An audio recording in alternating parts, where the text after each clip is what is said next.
नमस्कार किसान भाइयों। हमारा जो पिछला फर्टिलाइजर खाद उर्वरक जमीन में डालने के लिए कौन सा फर्टिलाइजर किसके साथ मिक्स करें या ना करें, उसका जो वीडियो हमने बनाया था और उसकी जो बातें हुई थी, उसकी जो सूचनाएं हमने दी थी, उसका प्रतिभाव आपने बहुत अच्छे से दिया। और कई कई सारे किसान भाइयों ने ये हमसे गुजारिश की थी कि आप ऐसा पेस्टिसाइड का भी बनाएं। आज हम प्रैक्टिकल करके देखेंगे। प्रैक्टिकल किसका करके देखेंगे कि भाई जो भी पेस्टिसाइड है, इंसेक्टिसाइड, फंजीसाइड, बैक्टीरिसाइड, एक्केरिसाइड और उसके दो फॉर्मुलेशन लिक्विड और पाउडर और उसके सब फॉर्मुलेशन रासायनिक सिद्धांत के आधार पे जो फॉर्मुलेशन है, जैसे कि emulsifiable concentrate, soluble concentrate, ZC formulation, wettable powder, WP, WG, SC, वो सब फॉर्मुलेशन जो है और ये दवाइयों को छोड़ के खाद के साथ भी किसान भाई को मिक्स करने की नौबत आती है, जरूरत पड़ती है, कभी मजबूरी होती है, तो ये मिक्स कर सकते हैं या नहीं, उसका मैं आज आपको प्रैक्टिकल करके दिखाऊंगा। आप अंत तक बने रहे। आज आपको ऐसी इंफॉर्मेशन मिलने वाली है कि जो इंफॉर्मेशन आपको प्रैक्टिकली 100% खेत में यूजफुल है, जहां पे आपके पैसे बच सकते हैं और साथ ही साथ में जो भी कीट रोग नियंत्रण है वो 100% होगा। प्लस उर्वरक डालेंगे तो उर्वरक से ज्यादा वृद्धि विकास होगा, फ्लावरिंग ज्यादा आएगा, फल ज्यादा आएंगे। तो अंत तक बने रहेंगे आप, तो आपको जरूर ज्यादा से ज्यादा इंफॉर्मेशन मिलने की 100% गारंटी है। अभी तक आपने सब्सक्राइब नहीं किया तो आप सब्सक्राइब कर लें। बेल आइकॉन पे अभी तक नहीं दबाया है तो दबा लीजिए और आप दूसरे दोस्तों को के साथ भी शेयर कीजिए ताकि सबको ये माहिती, सबको ये सूचनाएं मिले।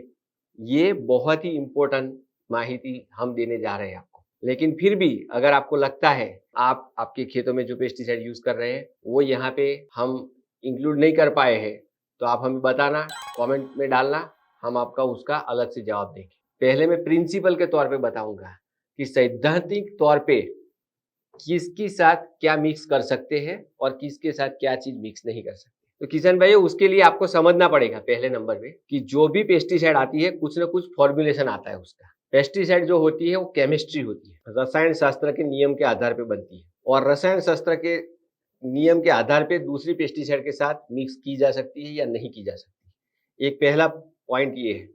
दूसरा पॉइंट ये है कि आपको क्यों करनी है, क्यों करना चाहिए, बराबर, आपकी जरूरत क्या है। जैसे कि इल्ली को मारने की दवा है एक, और एक चूसक कीट को मारने की दवाई है। तो आपके खेत में इल्ली भी आई है और चूसक कीट भी आए हैं, तो आप दो दवाई अलग अलग लेके आप छिड़काव करते हैं। या तो फफूंदी जनित रोग है और इल्ली है तो इल्ली की दवाई और फफूंदी जनित रोग की दवाई दोनों साथ मिक्स करके आप छिड़काव करते हैं।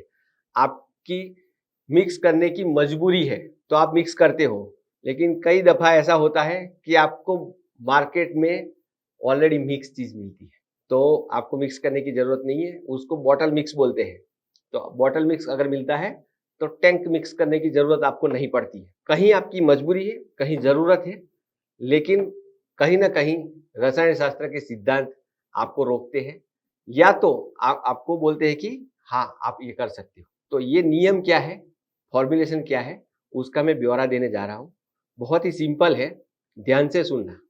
कोई भी पेस्टिसाइड होती है, पहले हम इंसेक्टिसाइड की बात करेंगे, बराबर। पेस्टिसाइड होती है कोई भी पेस्ट को मारने वाली पेस्टिसाइड। पेस्टिसाइड जब बोलते हैं तो उसमें इंसेक्टिसाइड, हर्बिसाइड मतलब खरपतवार नाशी, बैक्टीरिसाइड मतलब जीवाणु को मारने वाली दवाई, फंजीसाइड यानी फफूंदी नाशक, ऐसी सबको एक साथ में टर्मिनोलॉजी में अगर बोलना चाहे तो उसको पेस्टिसाइड बोलते हैं। और जो इंसेक्ट को मारती है, या 6 पैर वाले इंसेक्ट, चाहे चूसक कीट हो चाहे इल्ली हो, 6 पैर वाले इंसेक्ट को मारने वाली होती है, उसको इंसेक्टिसाइड बोलते हैं। इंसेक्टिसाइड में अलग अलग फॉर्मुलेशन होते हैं, वैसे ही फंजीसाइड में होते हैं, वैसे ही एक्केरिसाइड मतलब माइट्स, मकड़ी को मारने वाली दवाई, वो फॉर्मुलेशन क्या है? वो फॉर्मुलेशन है जो पहला बहुत ही पुराना जाना पहचाना इसी फॉर्मुलेशन जिसको बोलते हैं। इसी फॉर्मुलेशन में जैसे यहाँ पे है क्लोरोपाइरीफॉस 20% ईसी, बराबर, बहुत पुरानी दवाई है। इसी का मतलब होता है इमल्सिफाइबल कॉन्सेंट्रेट, तेलीय पदार्थ से बनी होती है। मतलब इसका जो मेन कंटेंट है क्लोरो, वो क्लोरो तेली पदार्थ है, बराबर। वो पानी में घुलनशील नहीं है, तेल पानी में मिक्स नहीं हो सकता, इसलिए उसको मिक्स करने के लिए उसके साथ इमल्जन बनाते हैं। मतलब इमल्जन का मतलब होता है दूध जैसा बनता है। जैसे इसको पानी में डालेंगे तो दूध जैसा बनेगा, दूध जैसा सफेद। तो वो सफेद जो बनता है कलिल द्रावण बोलते हैं उसको, सॉल्यूबल नहीं, द्रावण नहीं, कलिल द्रावण, इमल्जन बनता है। यानी ऊपर से नीचे तक एक लेयर बनता है, वो पूरा का पूरा फैला रहता है और वो दवाई आप अकेले स्प्रे कर सकते हो। इसी फॉर्मुलेशन को SL सॉल्यूबल लिक्विड के साथ मिक्स कर सकते हो। SP यानी सॉल्यूबल पाउडर, जैसे प्राइड पाउडर आता है, बराबर, उसके साथ मिक्स कर सकते हो। लेकिन जहां पे दूसरा फॉर्मुलेशन आया, जैसे कि SC फॉर्मुलेशन आया, सॉल्यूबल कॉन्सेंट्रेट, उसके साथ इसको मिक्स नहीं कर सकते, बराबर, क्योंकि वो कॉन्सेंट्रेट फॉर्म में है, ये इमल्जन फॉर्म में है। ये मिक्स होगा तो कहीं ना कहीं द्रावण फटेगा। हो सकता है कि आपका पानी बहुत अच्छा हो, निश्चित पानी हो, यानी कि आप जो पीने का पानी 80 या 100 तक का जो TDS वाला पानी हो, ना फटे। लेकिन खेतों में जो पानी यूज होता है स्प्रे की टंकी के लिए, वो 500, 1000, 1500 TDS का पानी होता है, वहां फटने के चांसेस पूर्णतया है। तो इसी फॉर्मुलेशन को आपको अकेले स्प्रे करना चाहिए। ये SC फॉर्मुलेशन है, जैसे कि ये रेपिजन है, रेपिजन SC, उसको क्लोरनट्रेनिपोल आता है, उसमें वो SC सॉल्यूबल कॉन्सेंट्रेट। वैसे एक फॉर्मुलेशन आता है ZC फॉर्मुलेशन आता है, बराबर। तो इसको आप किसी के साथ मिक्स नहीं कर सकते, लेकिन ZC फॉर्मुलेशन हो तो SC के साथ मिक्स कर सकते हो। इसको सिर्फ SL के साथ, सॉल्यूबल लिक्विड के साथ मिक्स कर सकते हो। तो ये पेस्टिसाइड टू पेस्टिसाइड मैंने एक एग्जांपल दिया, ये छोटे से एग्जांपल में बहुत बड़ा आता है, क्योंकि ज्यादातर पेस्टिसाइड जैसे प्रोफेनोफॉस, जैसे chlorpyrifos plus cypermethrin, profenofos plus cypermethrin, अकेला साइपरमेथ्रिन, अकेला डेल्टामेथ्रिन, बराबर, जिसके पीछे शब्द आता है ना फॉस, क्लोरोपाइरिफॉस, प्रोफेनोफॉस, वो सब इसी फॉर्मुलेशन है। और जिसके पीछे मेथ्रिन शब्द आता है, वो सब इसी फॉर्मुलेशन है। वो तेलीय पदार्थ है, तेलीय पदार्थ को सॉल्यूबल मतलब कलिल स्वरूप में कन्वर्ट करने के लिए इसमें इमल्सिफाइबल मटेरियल डाला गया है, जिसकी वजह से आप अकेला स्प्रे करते हो तो सही है। अगर अकेला नहीं स्प्रे करते हो तो आपको सॉल्यूबल लिक्विड के साथ मिक्स कर सकते हो। अगर दूसरा कोई मिक्स करना है तो आप नहीं कर सकते। तो यहाँ पे इसी फॉर्मुलेशन की मैंने बात की। वैसे ही SC फॉर्मुलेशन, आजकल ज्यादातर पेस्टिसाइड जो महंगी वाली है वो SC फॉर्मुलेशन में मिलती है। SC फॉर्मुलेशन अगेन इसके साथ मिक्स नहीं हो सकती, इसी फॉर्मुलेशन के साथ मिक्स नहीं हो सकती, लेकिन वो SL के साथ मिक्स हो सकती है और SP के साथ भी मिक्स हो सकती है, सॉल्यूबल पाउडर के साथ भी मिक्स होती है। वो अगर आप चाहो तो वेटेबल ग्रेन्यूल के साथ मिक्स कर सकते हो, मतलब पाउडर फॉर्मुलेशन वाली के साथ भी SC मिक्स कर सकते हो। वेटेबल पाउडर के साथ मिक्स करने में आपको थोड़ी सावधानी बरतनी पड़ेगी। सावधानी कैसे, कि जब SC फॉर्मुलेशन जैसे रेपिजन है, वो अगर आप वेटेबल पाउडर के साथ मिक्स करते हो तो आपको इसका और वेटेबल पाउडर का, दोनों का फॉर्मुलेशन अलग अलग बकेट में बनाना है, फिर मिक्स करना है। जरूरत क्या है वो आपको समझना है, या तो आपकी जरूरत आप हमें कमेंट करके पूछ सकते हो, लेकिन मैंने सबसे बड़ा प्रॉब्लम ये बताया, दूसरा वाला ये बताया। इसको ZC के साथ मिक्स कर सकते हो। ZC फॉर्मुलेशन वाली कोई भी दवा है, जैसे आजकल बहुत सारी पेस्टिसाइड मिलती है, जैसे कि लेम्डासाइहेलोथ्रिन प्लस थायोमिथोक्साम वाला फॉर्मुलेशन आता है। लेम्डासाइहेलोथ्रिन अकेला आता है, वो 10% वाला फॉर्मुलेशन जो ZC फॉर्मुलेशन में आता है, वो फॉर्मुलेशन आप मिक्स कर सकते हो। जरूरत है तो, नहीं जरूरत है तो मैं रिकमेंडेशन यहाँ पे नहीं करता, हम रिकमेंडेशन यहाँ पे नहीं करते, लेकिन जरूरत है तो ये कर सकते हो, लेकिन इसके साथ तो बिल्कुल नहीं कर सकते, बराबर। अभी थोड़ा सा पाउडर पे आए थे हम, बराबर। तो पाउडर में जनरली मैंने जैसे बताया वेटेबल ग्रेन्यूल्स है, वेटेबल पाउडर है, सॉल्यूबल ग्रेन्यूल है, बराबर, 3-4 तरह के आते हैं।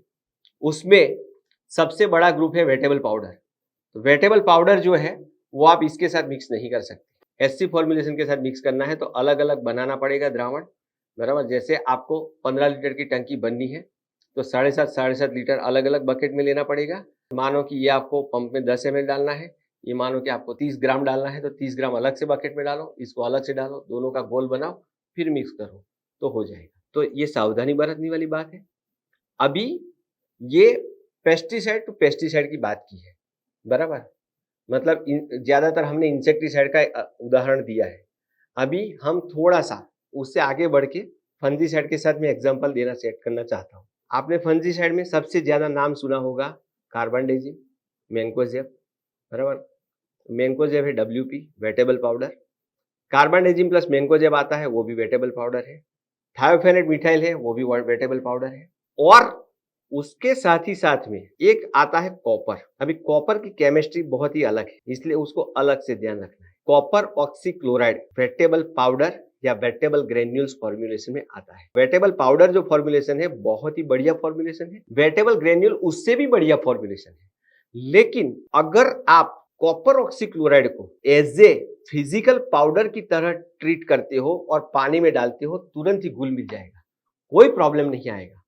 लेकिन अगर कॉपर ऑक्सीक्लोराइड पाउडर को आपने इसके साथ यानी कि क्लोरोपाइरीफॉस या तो कोई भी इसी फॉर्मुलेशन के साथ मिक्स करना चाहा, तो उसमें प्रॉब्लम आने की संभावना ज्यादा है। अगर उसमें TDS ज्यादा रहा तो और भी ज्यादा प्रॉब्लम आने की संभावना है। दूसरा, जो पाउडर आजकल बहुत ही कम मिलता है या तो कम प्रयोग होता है, पहले के टाइम पे आज से 10-15 साल पे बहुत ज्यादा यूज होता था, आजकल ज्यादा यूज नहीं होता है। सल्फर 80% वेटेबल पाउडर या तो सल्फर 80% पाउडर जो आता है, वो पाउडर आपको अकेला स्प्रे करना है, क्योंकि वो केमिस्ट्री के नियम मुजब उसमें फॉर्मुलेशन रोल प्ले नहीं करता, उसमें सल्फर रोल प्ले करता है, टेक्निकल कंटेंट।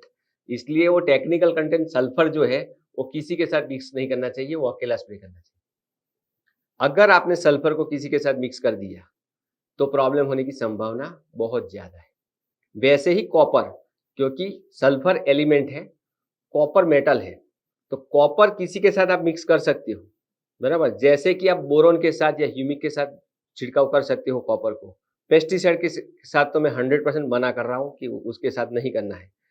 लेकिन कॉपर अगर आपने मेटल होने के कारण कोई भी दूसरा मेटल वाला फॉर्मूला है, जैसे कि मैंकोजेब है, मैंकोजेब भी मेटल फॉर्मूला है। मैंकोजेब का मतलब होता है मैंगनीज, कार्बोक्सिलिक एसिड और जिंक। उसके साथ आप मिक्स करके स्प्रे नहीं कर सकते, वो फटेगा, पक्का फटेगा, बराबर। नहीं फटेगा, आपको दिखेगा नहीं, तो क्या होता है, छोटा छोटा दाना दाना जैसा हो जाता है। मतलब आप समझो कि पानी के अंदर मिट्टी मिला दो तो थोड़ी देर के बाद आपको पता चलता है कि पहले तो मिट्टी मिल गई है, थोड़ी देर के बाद पानी धुंधला होता है, थोड़ा कम धुंधला, थोड़ा कम धुंधला होता है। जैसे जैसे कम धुंधला होता है, जैसे जैसे नीचे बैठता है, तो वैसे उसमें होगा। तो आपको ये नहीं करना है।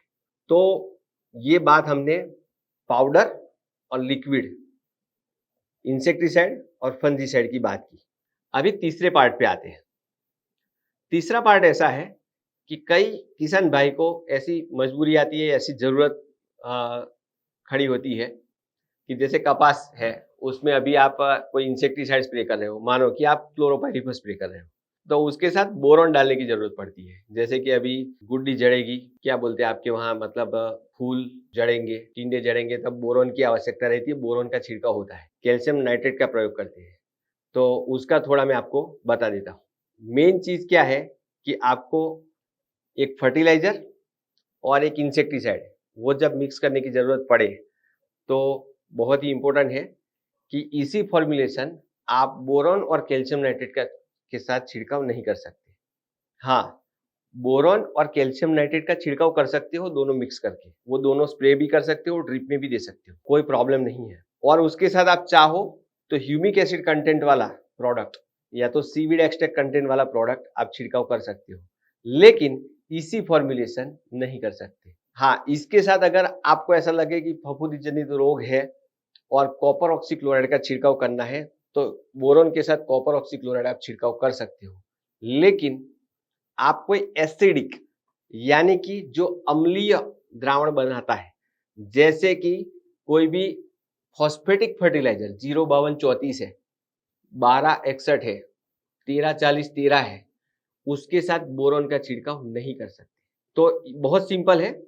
और same to same calcium nitrate एक कैल्शियम का साल्ट है, कैल्शियम और नाइट्रेट है, तो उसको आप इसके साथ स्प्रे नहीं कर सकते अगेन, लेकिन एससी के साथ स्प्रे कर सकते हो।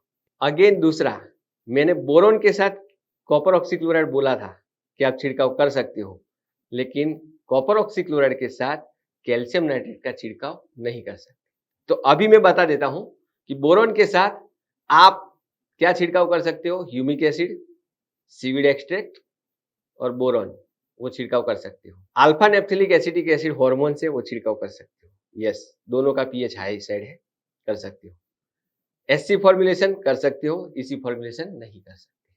ओके, अभी कैल्शियम नाइट्रेट की बात आती है। कैल्शियम नाइट्रेट को किसके साथ मिक्स कर सकते हो? कैल्शियम नाइट्रेट को किसी भी फॉस्फेटिक फर्टिलाइजर के साथ छिड़काव नहीं कर सकते, किसी भी।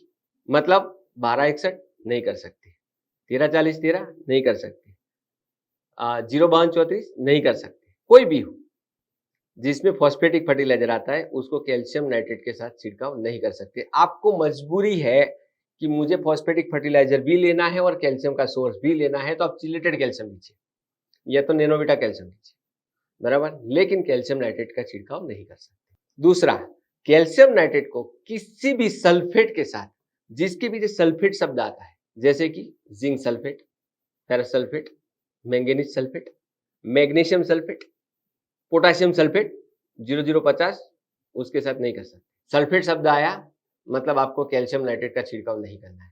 वहां पे भी अगेन आपकी मजबूरी है कि आपको कैल्शियम देना ही देना है, फल का साइज बढ़ाना है, आपको कैल्शियम भी देना है, पोटास भी देना है, तो कैल्शियम चिलेटेड ले लीजिए और पोटाशियम सल्फेट यानी 0050 ले लीजिए, ले सकते हो, ऑप्शन है आपके पास, लेकिन not as a calcium nitrate और 0050। हाँ, और एक ऑप्शन है, आपको यहाँ पे अगर ऐसा है कि फल का साइज भी बढ़ाना है, ग्रोथ भी करना है, तो कैल्शियम नाइट्रेट और पोटाशियम नाइट्रेट यानी 13045 मिक्स कर सकते हैं। ये फर्टिलाइजर टू फर्टिलाइजर की बात हुई। अभी कैल्शियम नाइट्रेट को किस पेस्टिसाइड के साथ मिक्स नहीं कर सकते? अगेन इसके साथ नहीं कर सकते, इसी फॉर्मुलेशन के साथ। हाँ, आप वेटेबल पाउडर, वेटेबल ग्रेन्यूल के साथ मिक्स कर सकते हो कैल्शियम नाइट्रेट को, बराबर। जरूरत पड़ती है कि आपको इसी फॉर्मुलेशन वाली दवाई के साथ कैल्शियम का स्प्रे करना है, तो अगेन आपको चिलेटेड फॉर्म में जाना पड़ेगा, जो चिलेटेड 12% आता है, या तो आप नैनोविटा कैल्शियम ले सकते हैं। उसके 2-3 मैं थोड़े प्रैक्टिकल उदाहरण देने जा रहा हूं कि एक्चुअली आप ऐसा करते हो तो क्या होता है, बराबर। तो मैं आपको ये करके दिखाता हूं कि इसी फॉर्मुलेशन के साथ आप बोरॉन को मिक्स करते हो या दूसरे किसी को मिक्स करते हो तो क्या होता है। तो ये है बोरॉन 20%, बराबर, जिसका पीएच थोड़ा हाई होता है। जब आप पानी में डालते हो तो थोड़ा हाई पीएच का सॉल्यूशन बनता है, तो हम ये डालेंगे थोड़ा इसमें।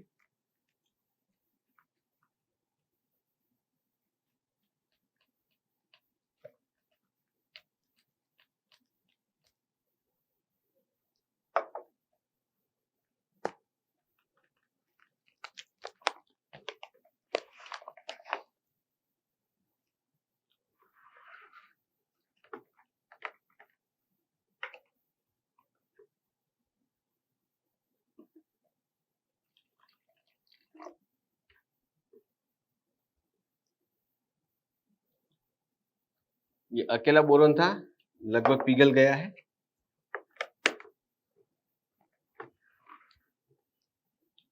दूसरा है क्लोरोपाइरीफॉस, जो इसमें हम पिघलाएंगे।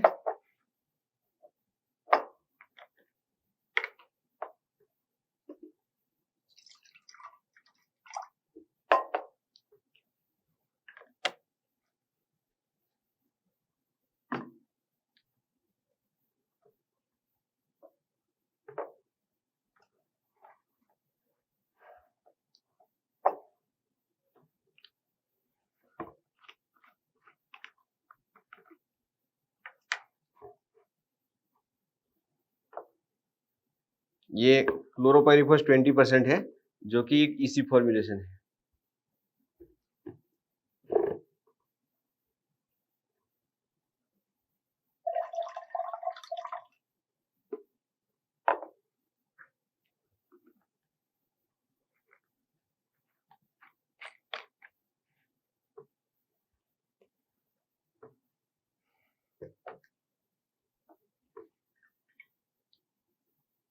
ये उसका ओरिजिनल जो स्वभाव है रसायन शास्त्र के आधार पे, ये स्वभाव है कि इसका कलील यानी इमल्जन बना है।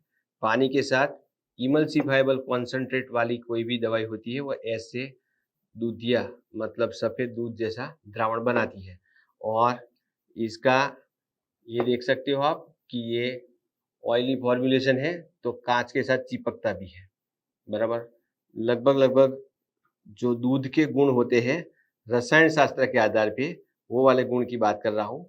और वो वाले गुण इसमें आता है कि वो चमड़ी के साथ भी चिपकता है, पत्ते के साथ भी चिपकता है, बराबर। अभी आप देख सकते हो कि ये ग्लास के साथ भी चिपका हुआ है, बराबर। और ये बोरॉन है, बराबर। ये बोरॉन भी लगभग पिघल चुका है, बराबर। अभी हम ये प्रैक्टिकल करके देखेंगे।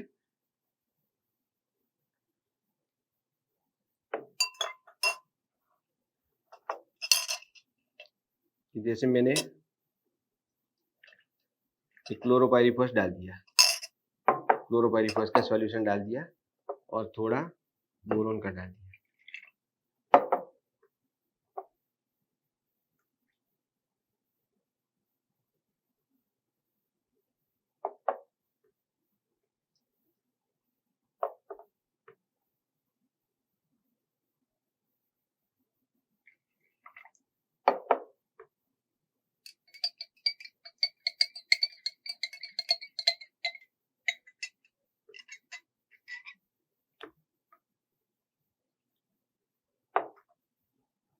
गिरा के रख दिया।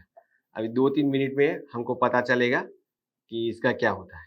पिछले 5 मिनट से हम बैठे थे इसको देखने के लिए, बराबर। तो अभी इसका आप देख सकते हो कि पूरा का पूरा फॉर्मुलेशन वैसा का वैसा ही है, बराबर। आप देख सकते हो कि इसका ग्लास के साथ चिपकने का जो स्वभाव है, मतलब जो उसकी केमिस्ट्री का सिद्धांत है, उसके मुजब ये चिकास भी बनी रही है। कलिल द्रावण जिसको इमल्जन बोलते हैं वो बना रहा है, बराबर। कहीं पे भी लेयर जैसा नहीं है, बराबर। आप देख सकते हो, बराबर। लेकिन यहाँ पे देख सकते हो आप कि आपको वैसे तो दूध जैसा सफेद दिखता है, लेकिन ये धीरे धीरे धीरे धीरे करके पतला हो गया है। इसके जैसा घट नहीं रहा है, ये धीरे धीरे पतला हो गया है। आप देख सकते हो इसको कि ये देखो, ये चिपकता बिल्कुल नहीं है, बराबर। ग्लास के साथ चिपकता नहीं है, मतलब आपके पत्ते, कोई भी फसल के पत्ते, इसके साथ ये दवा चिपकेगी नहीं, सीधी नीचे चली जाएगी, बराबर। और आप धीरे से देख सकते हो कि मैं आपको दिखाता हूं कि ये लेयर हो गया है, बराबर। ऊपर से थोड़ा पतला है, फिर गठ है, और नीचे पूरा पीला पीला दवा जो है वो नीचे सेटल हो गया है। आप आराम से देख सकते हो कि ये पीला पीला थोड़ा थोड़ा सेटल हो गया है, बराबर।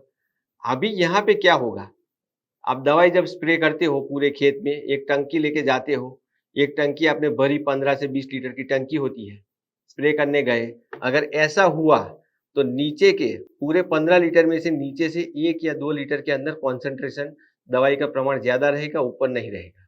तो आप जब स्प्रे करते हो तो पहली, दूसरी, तीसरी लाइन के अंदर जहां पे ऊपर वाला स्प्रे किया है वहां पे परिणाम बिल्कुल नहीं मिलेगा, इल्ली वगैरह है कुछ मरेगा नहीं।